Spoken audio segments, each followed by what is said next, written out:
Today, we are going to be covering PBL projects and how to do them in your classroom. Outside of working with edtech companies and also helping teachers navigate career change, I also work with teachers who are still in the space on how to find happiness, how to feel enriched, but most of all, how to turn their classrooms into 21st century learning spaces.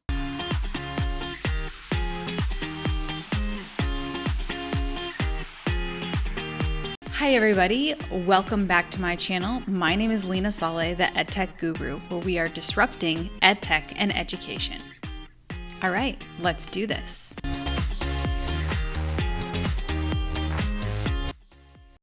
I've touched on this before, but we're going to go ahead and dive in on how do you even start the PBL process and what is it. The first thing that you want to do is you want to be pretty familiar with your standards. But before looking at your standards, what you want to do is you want to start paying attention to topics that have repetition in the press, on the news, or go to something like Industry Dive, which you can find right here or down below in the comments, where you'll find a wealth of topics, things from supply chain to weather to waste. And you'll start to see a trend of repetition of topics there. You'll easily be able to identify a topic that sort of goes in line with your content area. For example, when I taught second grade, we talked about liquids and solids. And so we ended up doing and getting a recycling center at our school to take the liquids, the solids, and what they happen and what kinds of gases come from from having too much in the landfill and just lots of things that they could do. And so we came up with a solution on how to solve the problem at our own school. And then you can bring it down to like regular level. So in this case, let's just talk and identify a problem that we know is a big issue. We see it on the news constantly. That is the issue of the supply chain. You can take this big idea and you can scale it from K to 12 and beyond. So the first thing that we'll do is we have to come up with a goal for the students. So in this case, what is it that we want them to solve? In the issue of supply chain, we want them to solve an issue of how do we deal with future supply chain issues? And what does that look like? So we want our students to come up with different resources and different strategies and thinking surrounding how we can solve the issue of supply chain. Now, this translates for many other things. So we have what we want them to do, and now we need to work backwards. And overall, this project probably is going to take a minimum of 8 weeks for us to do if we're spending a ton of time on it all the time. So what types of issues would I need to cover? Well, first, the students even know what a supply chain is. What does supply chain mean? How does supply chain relate to them in their everyday lives? What are the different types of supplies? What are the different modes of transportation for supplies? What types of jobs are in the supply chain? And what effect does it have right now? We know those are what we want them to do. And then we can talk about other things. Like when we did second grade, there's the solids, liquids, and gases. You can talk about the gas emissions coming from all of these things from deliveries and what are some different ways, automatic cars. There's lots of different things that you can think about. For a student, they might want to think, a student in kindergarten, you might talk about just your everyday store. What can they do? What are some solutions they can come up with? And kind of guide them that way. Kind of scale it back a lot shorter, just talking about their lunchroom. I saw the other day on one of the Facebook groups that I follow that some of the school lunches are having trouble making lunch because of the supply chain. So you can even bring it back. What other solutions can we do to make lunch for students because of the supply chain? So it can be really, really big, or it can go really, really small for the students. Obviously, the older they get, the more strategy that they can really think about. So we know where we want them to be at the end. We want them to have a solution, some kind of presentation or something at the end that's going to talk about how they're going to solve or help to mitigate the supply chain issue. Then we need to decide, what do we want to do in week 1? Well, we should probably just talk about supply chain in general. Then talk about, what types of ways they can connect it. Drawing maps. Here's where the issue is occurring. What are some other things that you've seen? Maybe you have them go outside when they get home from school and see how many delivery drivers they have. So you have the math tracking that you can do there. Talking about gas. How much does it take to cover it? How far do they need to go? Tying in those social studies standards, bringing them to that level. So you set your weekly goals. You obviously set your midpoint check-in and then what is going to be in the end. Now, what else is going to be needed? Well, this is your way to now connect with industry and bring industry to your classroom. So put out a call or go to LinkedIn and cold outreach people that work in logistics, store owners, maybe a local shop owner, maybe even bring in the cafeteria team or the nutrition services in your district. And what's going to happen is they're going to come out and you're going to invite them to your classroom, whether via Zoom, which is so nice that that has really started to become a thing for this case, or taking a field trip maybe to maybe a logistics center or something like that, so they can kind of see that in action and kind of get that. You have to give them some background knowledge and also see some things in action. And then you'll invite those same connections to the end project, and your students will present their solutions to them. They could even be, each group could even be a different lens. So they view the project from a different lens. So how do you mitigate the supply chain issue when you work in logistics? How do you mitigate the supply chain issue when you're a store owner? How do you do that when you're a local shop owner or a grocery store or in the cafeteria for the school? So you can have each group have a different lens point, and then they'll present it all the way back to the stakeholders. What you will then need to do after that is you will need to determine what kind of product you want your student to produce.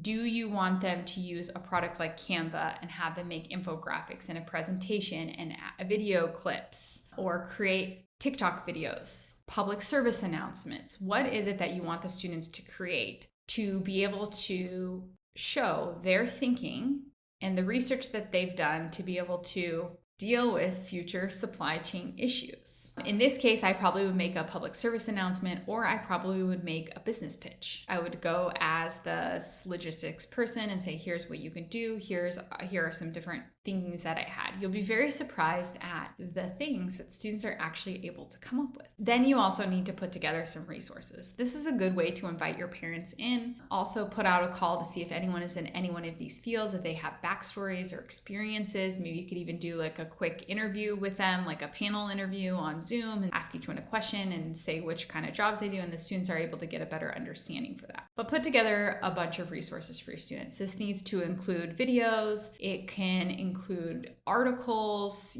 For the younger ones, it's going to be much more visual. For the older ones, they can do a little bit on their own. It's also a way for them to find industry information and different things on the topic. It's good for them to find their own research, because then they can know how to disseminate information and also how to understand what is a primary source and also understand what is a reliable source. This will help them long term beyond just this project, but knowing when they go to social media or when they go to anything that they actually know that they're being targeted, they're being delivered information based on their practices or applications. This will just give them an opportunity to really understand those resources. So we're learning a lot of things here, talking about math, we're talking about language arts and having to write something, and also being able to communicate your viewpoint. We're collaborating. We are working through those problems, the computational thinking, we're working through strategies, the engineering design process, we're iterating, we're changing, all of those types of things. And then you also will think of things like budget. You may not have a budget. And in this case, you don't need a budget. There's nothing in this PBL that you would need for the students to create. If they want to fab something, you can have them bring in materials from home. They can upcycle things. They can find resources around the school, and you just put out a call for different sorts of resources. It shouldn't be something that you're needing to spend a ton of money, except for maybe if you decide you want to go to visit a logistics center. That part will take a little bit of extra funding. But any project that you do has many ties to many other content areas and will give students the ability to analytically think to solve a problem. Are they going to solve the world's problem in 8 weeks? No. But are they going to get an attempt at it and give them more ownership to dive into those pieces? They will. And in the PBL, make sure that you are grouping students. You want to have different varying ability levels and extra supports built in. So whenever I would do PBL, I would say PBL days are on Wednesday, where they're actually working on finding the solutions themselves. And I would invite parents in to just be able to sit with the students and kind of monitor them, help guide them through it. Now, before, you always want to have a training session for your parents, because they just come in, they're not going to know how to help. Sometimes they're not so good at doing the inquiry or guiding pieces of things. So you want to give your parents, as teachers, give them a bit of a mini training session on how to do student talk, how to ask probing questions, just different things that will lend itself really, really well. And they'll feel appreciated. Sometimes the first time I ever did that and had a really small training with the parents, I was so nervous and I was so young. I was 23 and these parents are looking at me like, who is this person? But afterwards they thanked me because they didn't know how to have those student pieces in conversations. Then at the end, you will not be in the room when the students are presenting to the panel. Have a volunteer, parent volunteer, have the students coming, getting the students and bringing them back and forth to, rent a room out or have a room somewhere. And the students will walk down and present, show them what it looks like when you're presenting something, having your eyes forward, having questions ready, those types of things. And they'll basically pitch their solution to the panel of those stakeholders that we mentioned earlier. It sounds challenging, it sounds complicated, but once you start getting into it, you're gonna fail just like your students are gonna fail, and you're gonna have to iterate just like they're gonna iterate. And the next time that you do a PBL, you'll have more reps, you'll feel more comfortable. It's kind of like the first time you ever got in a car. And then when you started driving, now you're just on autopilot and you're not even thinking about it anymore. And that's how PBL becomes. And you'll start to see the impact and ties into the other content areas that you are working in. And in change, this will also help to increase student achievement in your classroom. You really will see had a student didn't really talk very much, was really quite shy, and honestly was lower performing, didn't really perform so well on those high stakes testing, got up in front of this panel to present their idea on the waste and the waste products and different things like that. The sessions were recorded and I got to watch it back later, and they were blown away. None of those stakeholders who they were presenting to would have ever known that this student was a struggling reader and a struggling writer. And after that point, it gave this student a new sense of ownership. And I know this sounds so silly, but it always stands out into my mind that that student was no longer that low achieving student, but was empowered to stand up and to take ownership for his learning. And although he still struggled on different points, he now knew how to ask for help. It was just such an amazing experience. And I experienced that many times over my career with doing PBL. And I still experience that when I work with teachers today. And I think once you introduce PBL into your classrooms, you'll be very amazed and excited about what you're teaching, and you'll see meaning from it, and it will really drive. Please, if you have a favorite PBL that you've done, or you have some specific resources that you've loved to use and share with others, please throw those in the comments down below. And I look forward to seeing you guys next time. Don't forget to like, share, subscribe, and comment below, and follow us on all of our social media channels. We look forward to disrupting education together. Bye, everybody. Thank you so much for following along on this journey. My name is Leena Saleh, the Edtech Guru. Please remember to like, share, subscribe, and comment below. And until next time.